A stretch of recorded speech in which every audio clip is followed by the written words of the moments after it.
for you. That's for you. Hey, Stephen, do you want one of these notes? All right, let's see if... Oh, goodness, there's a lot. Hey? Speed through this. Oh, I'm not going to race through it. I mean, I don't go through slow anyway. I don't go through them slow. I only do a fraction of what's in there.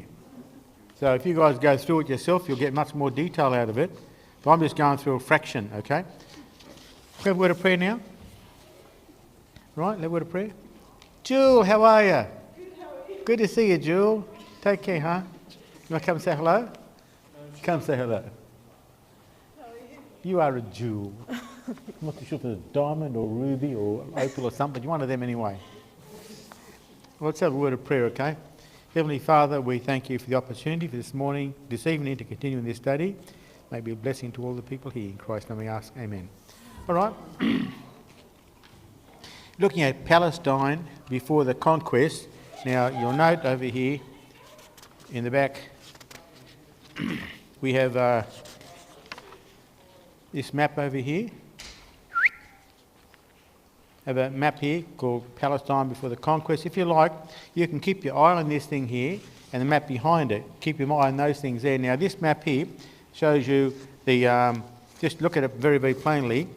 On the bottom, we have Edom. Guys, down over here, we have the land Edom. There's Moab. There's Ammon over there. We have here we have the Canaanites. Here we have the Phoenicians or Sidonians. Then interspersed throughout the whole nation, you have the Amorites over here, Hittites over here, Hivites over there, Hivites up over here. So the whole area of Canaan was indwelt by many, many, many different tribes. But we would call them just Canaanites, okay? So you look at the kingdom of Sihon, that goes from over here from the Arnon River to the Jabbok, and then so then up over here we have the kingdom of Og. So just keep that in mind as we go through it. Now on the page behind it, this shows the conquest of Israel. So the bottom one is their initial conquest. The top one is the northern conquest. And the very, very left one is a campaign with against Og, king of Bashan. Here, I'll give that too, will you? That one also, yeah. Okay? So as I go through these things over here, keep your eyes on the notes and keep your eyes on the maps, okay? So on the black and white map now, we have the inhabitants of Palestine.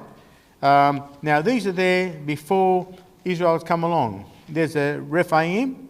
Now, Rephaim were giants in Canaan, up over here. Down in Edom, down over there, in Moab, also in Ammon over here, and up there in Bashan, there was Og. He was one of the giants over there. The Zuzim are also known as giants. They're called the Zamzumim, and they're on the eastern side of Bashan over here. The Emims, they were the south of the Zuzims and near the Dead Sea area. They're the ones that Sheodalaomer beat when he was taking over the land of the Moabites. They have the Horim, also called the Horites or Hurim. They're in Mount Seir, down in the area of Edom. When Israel came around from here, come all around to the Promised Land, they went through Edom, then there's Moab and Ammon, and God said the Edomites, the Moabites and Ammonites all defeated the giant inhabitants of the land before they actually inherited that land. God gave them the grace to defeat the giants in their land. So giants were all around that area over there, inside Canaan completely. So not just inside over here, where Israel was supposed to fight, around this area too. The whole area is inhabited by giants. The Avim lived in a Shephelah. Shephelah is a plain area right near the coast over here. That's the Shephelah. We have also the Anakims. They are in Hebron. And where are you, Hebron? Hebron's not there somewhere. It's supposed to be, Hebron's around here somewhere. That's where the Anakims were, and they're the ones that are supposed to have scared Israel from going to the Promised Land from Kadesh Barnea. And also it's thought that Goliath is one of the is from the descendants of the Anakims. So that's just the inhabitants of the land before Israel came around. Man, giants left, right, and centre. And they were, like the Israelites were grasshoppers as far as in their height compared to them. Now, the tribes at the time of the patriarchs, you have the tribe of the Canaanites, and they had the city of Jebus, which is Jerusalem, and also there's Megiddo, which is up over here somewhere. Then you had Byblos, Giza is down this way over here. You have Hamath, and that's up over there. Then you have also Beth-shan, which is up here somewhere. So all those different towns the Canaanites dwelt in. And now the whole area was called land of Canaan. But Canaanites only had little places. Now, in that time back then, every city was a state. And you have a king of each city. So you didn't have a king of all of Canaan. You have a king of this city, a king of that city, a king of that city. And they'd get together and they'd fight against common enemies, but they had their own little domains. Philistine came from the Aegean area, especially from Crete, and they had all the coastal area down over here, from Joppa down to Gaza, all these different coastal areas that they occupied, and Israel could not get rid of them. There's the Hittites. They're back up in top in Asia Minor in Turkey, also down through Canaan. They migrated. We'll learn about that later.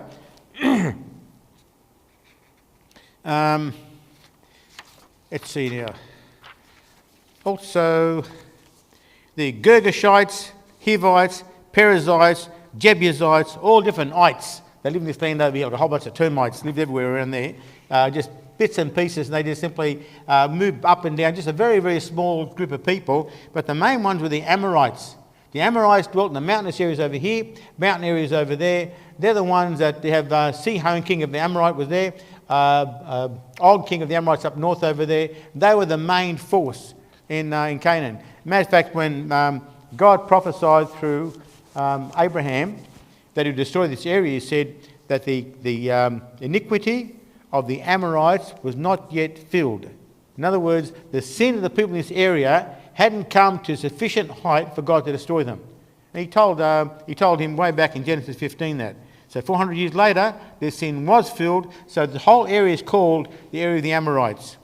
All right, we have also the descendants of Lot, have the Moabites down over here, Ammonites over there. They're descendants of Lot, Abraham's nephew. And it was the land of the giants that God gave him victory over, and they destroyed completely. Now we have over here the Trans-Jordanian Territory. Here we have in this area from Moab used to occupy the area up over here. But when Sihon came around, he took it off him, and Israel came around up here, and from this point over here, they had a warfare with Sihon. They took all of this land from Sihon. Then up over here, took all that land from King of Og, and they maintained all this area east of the Jordan River, and that was their land.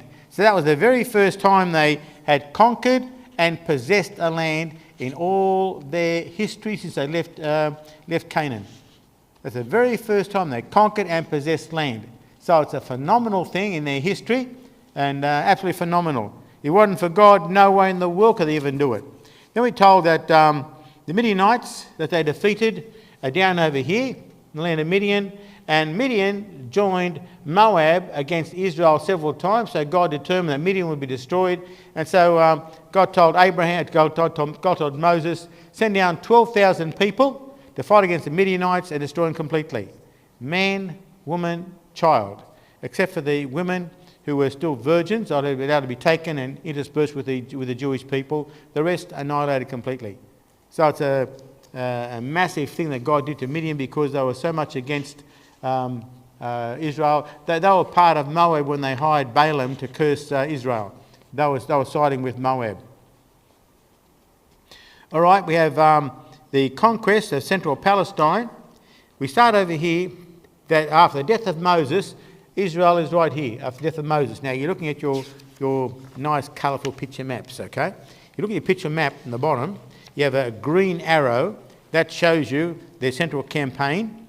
The orange arrow down the bottom is the southern campaign. Map above it, the orange it shows you also the different coalition, and the green shows you the campaign of Israel going against them. So that's the two maps there, up and down. And the one on the side over here was the battle that they had on this side of the river against Og, king of Bashan. So just keep having a look at that thing over there. I looked around for different maps, and these ones seem to be the clearest ones that show you what happened in that area. Just seems to be the clearest, okay? All right, after the death of Moses, they crossed over this river to Gilgal. In Gilgal, they stayed over there for a short period of time. In Gilgal, God told all the men to be circumcised again, because in the wilderness, no one got circumcised in 38 years. Also, they kept the Passover there, and in Gilgal, manna stopped. No more manna from heaven. That's it, finished.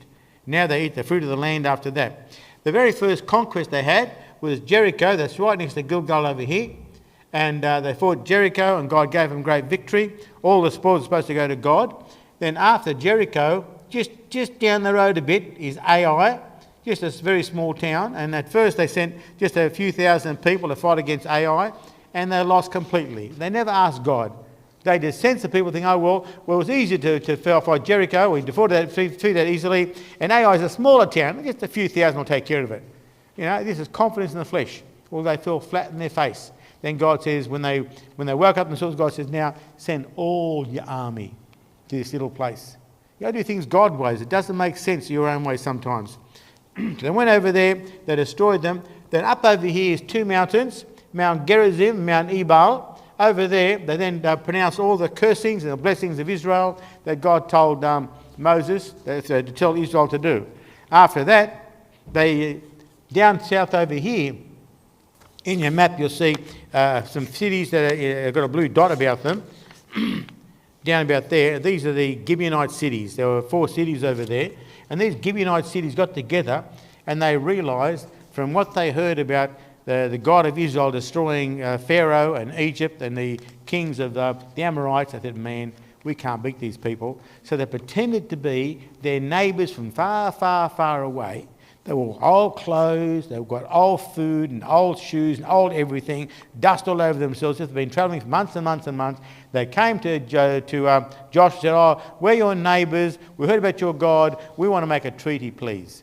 You guys live in this land? Oh, no, we're your neighbours outside this land. You see, Israel can make treaties with all these nations over here, no problem, but destroy the Canaanites. But other nations around about, no problem. They're your neighbours, make friends with them. Witness to them, no problems. But the Canaanites destroy them. So we're your neighbours. So they took no counsel from God. They never talked to God about it. Just straight away, sure, no worries. I think they felt very proud thinking, they're coming to us to make a treaty with us. In other words, they're exalting us. They felt very proud about it and fell prey to it. Pride, watch out for it. And flattery, watch out for it. So we find they made the treaty. And then they come around and realise 3 days later, they're rotten Canaanites. But because they made a treaty with them and a vow, they couldn't do it. They couldn't change.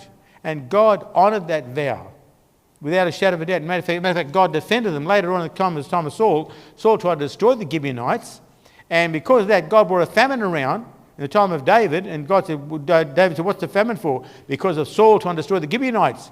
So David to go to Gibeonites and say, what can I do to pacify you guys so God can take away the famine? We want 7 of Saul's sons to be killed. Okay. So went and gave him 7 of Saul's offspring, or descendants, through his children, and he hung them up. Then God took away the famine. So God stood by the Gibeonites, even though they were crafty Canaanite people, because they demonstrated faith. We're scared of your God. Mate, we don't want to fight him. We'll give in. We're glad to be servants. Then we find the southern conqueror. Now, at this point over here, they defeat the Gibeonites. The Gibeonites give in. Straight away, all the southern cities over here starting to freak out, thinking, wait a minute, the Gibeonites were mighty warriors. They gave in. Man, if we do something to them, everyone else will give in too. So they're going to go stuck in the Gibeonites. They've got their armies together, and there was a southern conquest. Adonizedek, king of Jerusalem, he got the king of Hebron and king of Jarmuth, king of Lachish, king of Eglon, 5 cities, got them together to muster their armies together to go and fight against the Gibeonites and destroy them. And the Gibeonites got scared. So they sent a message to Joshua saying, Joshua, come and help us. So Joshua came to help them, and in destroying them, he destroyed all the cities round about over here, and that became the southern campaign. So Joshua never planned to go fight south. He got stuck, he went right smack down the middle, divided the forces north and south, and then straight away was forced to go south and fight them, because that's what would happen. The enemy came to him, so he went and fought them. God gave him the victory. At this point in time over here, God brought down fire from hailstones from heaven and killed more people by hailstones than he did by the sword. And that's the time when Joshua said, son, Don't move. Move. You stay. Moon, you stay where you are. So they had the longest day ever to give them time to chase these people and go to their cities and destroy city by city by city by city. Phenomenal thing. And that's the southern campaign over here. Then when they finished over here, suddenly up north, kings over there hear about what's happened down south in Canaan, and they get a multitude of cities with them. A multitude. And they're up this area over here. And the waters of Merom, round about over there, or round about over here, waters of Merom. They come over there and they're going to plan an attack on Joshua. So what happens? God says, Joshua, beat them to it. Go attack them. Now Joshua had a smaller force, but I suppose the element of surprise, he got stuck into them, he defeated them, and with God's grace obviously, and chased them up the mountains. So with these three campaigns, they come, first there's this campaign over here. Then they come in straight away and they take care of Jericho and they take care of Ai. And then the Gibeonites give in. They go down south to fight all the cities over there because they want to attack the Gibeonites. They go up north to destroy those people over there, and suddenly the whole land is theirs. Now, they didn't conquer every single tribe and people, but they did conquer the land. So these are the people over here, like the Philistines over here in different areas over there. They stayed where they were and behaved themselves and didn't want to go and attack Israel. They want to stay there and protect themselves. But they were not defeated. They're still there. You find after this, we have further conquests. This is where, in the book of Judges, we find out, Judah and Simeon, they still had in their land the Canaanites and everything. So we find Judah and Simeon got together, and Judah said, Simeon, you give me a hand to fight some of my Canaanites, and I'll give you a hand to fight some of your Canaanites. Yeah, all right, no worries. Now the reason why they didn't defeat all the peoples over here, because God said, when you go into Canaan, you'll have victory little by little. And God told them that several times, lest if you destroy them completely, the wild beasts of the field will multiply and they'll become a worse enemy than you. Plus, God had something else in his mind. He's going to test them. See if they make treaties with these people or see if they fight them. And so we find God allowed pockets to stay over here, over here, over here, over there, little pockets of people that did not give in and were not destroyed. Just little pockets to see what will Israel do. And so we're told that when they had strength, Israel put them to tribute. Like the Gibeonites, they put them to tribute. You can pay rent to stay in the land. Instead of wiping them out, he simply charged them rent. Well, that displeased God very, very much. God said, right from now on, they're going to be thorns in your sides and pricks in your sides. They're going to stay there. I'm not going to take them away at all. Why? Because you want to make tribute. You might make them tribute and covenant with them. Great. You can have them deal with you. And they were absolutely a cause of their fall in the book of Judges, time and time again. God allowed them to come on him and destroy them and enslave them time and time again because they wouldn't listen to God. You don't go ahead and say, well, I'm in control of this sin, I'm mastering this sin, it can't hurt me anymore, it's given me some money, so I'll just enjoy the profits from it. No.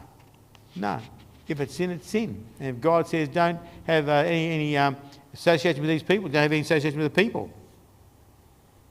Caleb later on, he got Hebron up over here, and he said that Moses promised him that Hebron can be his, because when he went to spy out the land, he spied out Hebron, and God said, right, that land you went to spy out, that's yours. So Joshua gave him Hebron, and on Hebron there were some few, the Canaanites over there, so he went and defeated them. Actually, he had his son-in-law, or a nephew was Othniel, went over there and defeated them, and God gave Othniel his daughter, what's her name over here? What's your name, daughter? Achsa, that's it. Achsa gave her to Othniel to wife. Tribe of Dan, they inherited over here a very small portion for some reason. So every tribe was supposed to receive portion according to their size. Manasseh had one over here and a giant one over there, and poor little Dan had this little circle thing over here. That's all, next to Benjamin. So what happens? They sent out some people that come all the way up over here, and they found there's a city called Laish over there. It's doing nothing by itself and has no relationship to anyone. So I went over there and conquered, and there's another little area over here called Dan. So Dan's up over there, and Dan's down over there. Has two areas for inheritance. Just very small areas. So in these maps over here, the conquest before the Canaan for the conquest, and the back ones over here talking about the different campaigns. You look at them, become familiar with them. You find after a while it's just like second nature. There's no issue at all. Okay, any question about that? Okay, it's fairly simple, isn't it? It's history. That's all it is, history. And if you read the book of Numbers, read Deuteronomy, you find all about this. Okay, Exodus will take you all the way down to here. Then you have Leviticus, you're stuck down there. Numbers takes you all the way up over to here. Then you go to Deuteronomy, you come all the way up down over here. Joshua, inside over there. Okay, so that's just the way you go to those books of history and they show you what's happened, and follow them on the maps and you'll be able to see clearly what happened. Yeah. What do you think the population with the Israelite army being maybe 600,000 or so? Yeah. What do you think the opposition? Listen, not 600,000 went to battle. Never, ever, ever, ever. You find over here that the tribes of Reuben, Gad and Manasseh total about 115,000, something like that. 40,000 only went over to fight. The rest stayed back for protection of families. Families, flocks, all the rest of them. And build their homes, all the rest of stuff. So those who went to fight were a small proportion, so those who had to stay back and take care of what they had. Because otherwise, you go and fight, leave your families back over there, and the enemy thinks, easy prey. Wipes them out. It's like when David left Ziklag to go fight with the Philistines against Israel. Went back again just a few days later, what happens? Ziklag's destroyed. A lot of cities of the Philistines destroyed because the Amalekites thought the Philistines are gone. Great, we'll wipe them out. So the Philistines come back home after a great victory against Saul, and what happened? Our homes are destroyed. Our people are gone. We lost all our possessions. So they lost the battle, you can say. So, so they had to keep people home, take care of things. So it wasn't the whole army that went out there. Okay? Yeah. Just one other question. Is there any, what's the explanation about the giants? Like what caused them to be giants? Is there any real sort of decent explanation about that? Like I've heard We have giants today. People, I mean, they're basketball players, 7 foot, 8 foot tall. We have people that are really, really big, and 7 foot's nothing for some people today. Now, when you have a whole bunch of 7 foot people living around the same area, marrying 7 foot wives, you don't have 7 foot kids. Yeah. So that's all there is to it. Well, what's his name? The guy, Goliath was 9 foot, wasn't he? Goliath, Goliath was 9 foot. about that, yeah. Like there's something there. I don't know. Hey, Og, Of his bed was 13 feet long by about 6 feet wide. they've found these massive skeletons. What I'm saying is, his bed's that big. How big was he? Yeah. You're going to make a bed 13 feet long if you're 6 foot in length. No way. I've seen the massive skeletons. Yeah, massive, massive. Well, listen, let's say back then, there's no fast food, okay? No sugar around the place. They eat healthy, all right? And there's no one going to be, there's no fat slobs around the place. So Eglon, he was a fat slob, okay? But otherwise, everyone's healthy. Now, if you're born to big parents, you're going to be big. That's a fact. Look at Lual, fair income. He's one of Goliath's mate. So there were people extra big. Now, there are people today who are pygmies, little things, There's guys who are big. The cats around the world.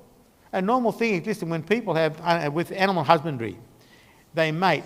They're strong, they're healthy, we're strong and healthy, and their offspring are like that.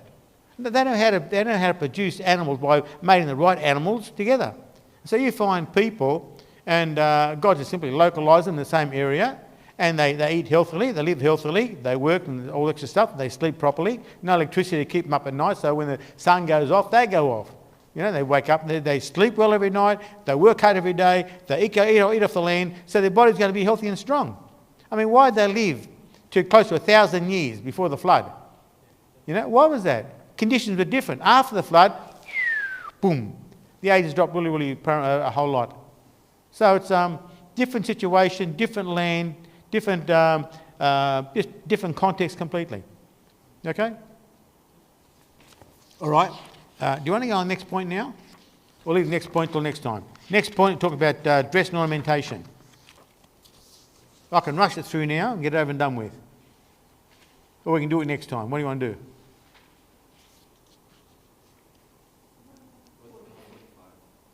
I'm listening. What? Do it now? Next time? Next time.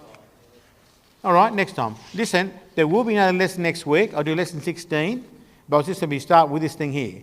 Lesson 16 might be a brief thing, okay? So next week, lesson 16 plus dress and ornamentation. So if you want to bring this, bring it with you. And here we have two photos, one with a guy and one with a girl, about early 20th century time. And that's the dress that the Israelites women wore, and the Israelite guys too. Now, in the bottom of both pages are sketches of what was anticipated that they wore. So the bottom are sketches of what they thought they'd wear. The top is what they actually did wear. Okay, and this is in it's in the scriptures when you talk about the high priest and the garments he wore. Matter of fact, it might be good if I got a picture of the high priest's garment too. You see very, very clearly what he wore, and you're going to get a better idea of the clothes they wore. Okay? All right, leave that till next week, okay? Beauty.